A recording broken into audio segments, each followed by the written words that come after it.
I think one of the things that I want to talk about first is that, um, unfortunately, information does not just appear. You know, it comes from someone, it has a purpose, and it invites an action, reaction, or response from us. And that's true, no matter what. I think what happens when we scroll on whatever device we're scrolling on, or which is something that John didn't talk about, but I want to talk about because I think it's important, or when we have the television on and we're just listening to it, or we have the radio on and we're just listening to it, or we just read every article in the newspaper. So I want to point out that lateral reading is something is I didn't know the term until I watched this particular course, but it was something I was taught when I was, I don't know, 10 or 11 or 12, when I first was taught how to do research projects. And then as I went to journalism classes and other things, I was taught other things. So this is a skill that has existed for a long time. Newspapers and other outlets, all kinds of people have always employed fact checkers. They just may have had a different term. However, with the expansion of information being available to all of us at all times in this little device that we carry around in our pockets, we now have to take the role of fact checkers a little more seriously, because passively accepting the information isn't always very good. I think one of the other things that John pointed out in the video, before we get into talking about our reactions, is that the media does not exist and the media is not a monolith. I think it's easy for us to go to a place of blame when we think about it. It's the media's fault. Well, who is the media? Is it the very highly reputable? Some of our newspapers in the state are rated by a number of sources as being very highly reputable. The Spokesman Review, the Columbian, other places are factual places. Are they the media? Are the television station news programs, are they the media? What about the news desks on cable news shows? What about YouTube channels that are created by journalists or other kinds of sources like that?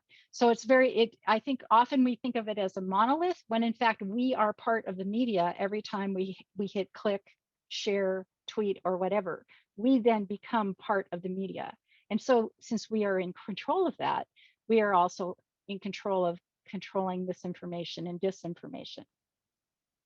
So one of the things I also regret is the fact that there is no magic bullet.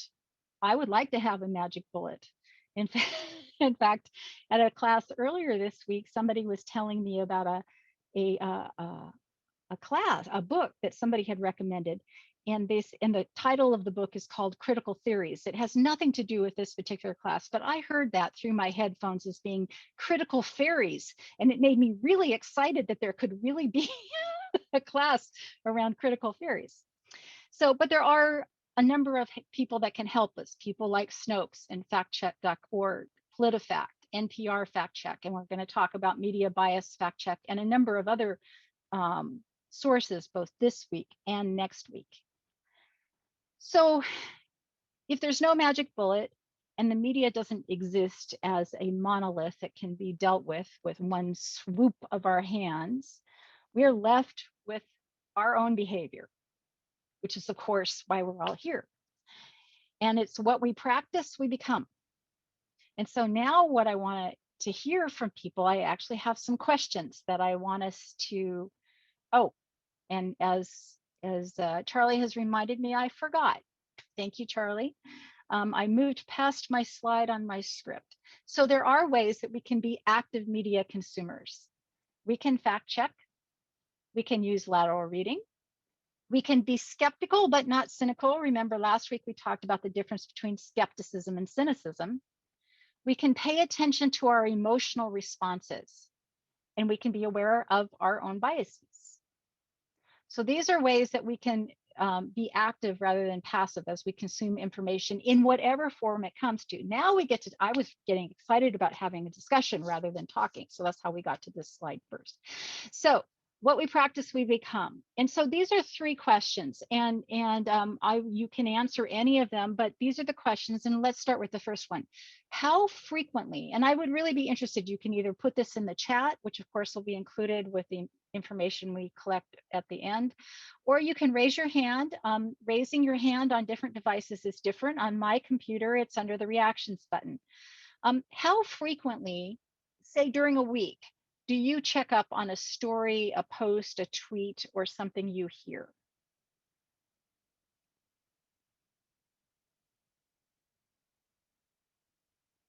Go ahead, Sylvia. I do it quite frequently. So, especially like going to a website, check on who the sponsors are, who's who's in charge of the website, and then on Twitter, I always if an idea or a piece of information comes out, I'm always check and make sure that multiple people are saying the same thing. And once again, my trusted sources. Good. That's really, really helpful. And we have some really good answers also in chat. A number of people have answered there. 0 to 1, 3 to 5 times a week, a couple times a week, every day. So there's a range. There's a range. I probably check 3 to 10 times a day, something like that. So I'm a little bit more obsessive, but then I'm also doing work that requires that. If I'm just scrolling, if I'm sick and I'm just looking to see who had a baby or, you know, what the weather was in the Netherlands, I don't check on that always, although sometimes I check on that. Okay, so that's question number 1. Question number 2 was, what triggers your behavior to check? And this is a little bit tougher. What causes you to check? Go ahead, Liz. If I'm on Facebook and it's a post that I'm thinking about sharing, like reproducing, then that I try to double check first. Mm-hmm. Or it seems like there's a constant occasional thread of alarming news article kinds of things, which if it's, again, I'm thinking Facebook at the moment, if it's not something that I've actually like just seen on Washington Post or something like that, then I'm likely to click on the link and often find out that it's from 2 years ago or whatever. So that will raise my antennae. Okay, that's really helpful. Partly because we lost Judy. Okay, I was just going to tell her what was in chat because you can't see chat if you're on a phone.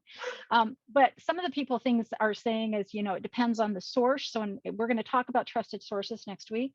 If there's an outlandish statement, and that's a really interesting point. What is outlandish to me might be something to celebrate to somebody else. And so that's where being aware of one's biases is really, really an important thing. It doesn't make sense. I think that's a really good sentence. It doesn't make sense. I think the next one is also good. It seems really unlikely. So thank you, Marcia. Or it seems extreme. I'm going to add another one. It seems too good or too juicy to be true. So somebody posts something and I'm like, oh, yeah, I can post this and make my point be constructive and it'll be perfect. That's a signal to Catherine that she'd better go check it out because it's probably there's something not there. And there's a really good example of this. Somebody on my Facebook feed posted right after the January 6th incident, an article that I'd seen before around, well, this isn't the only time our governmental representatives have been in harm's way. If you go back to the Revolutionary War, the founders were in harm's way. And there's this long article that claims all kinds of things about the founders. And it seems very historical, and it goes around the internet. It started in 2002. So I went and found the Snopes article and gave it to my friend, and she posted it. So in a situation like that, if you do not see something attributed, so in other words, am I going to click share? So somebody's copied something into their Facebook feed or copied something into something, but there's no author. There's no way to cite the source. There's nothing like that. Even if it makes a point I want to make, and it does it so brilliantly because the person has written it well, if there is no source, that is a key thing for me to go check. So that's kind of one of the things.